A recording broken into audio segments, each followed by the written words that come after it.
that out.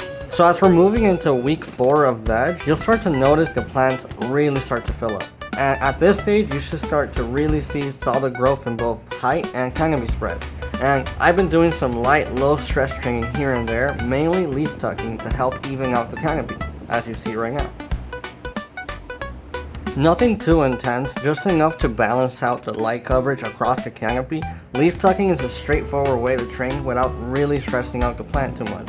And it keeps everything moving smoothly in the early stages. It's really great.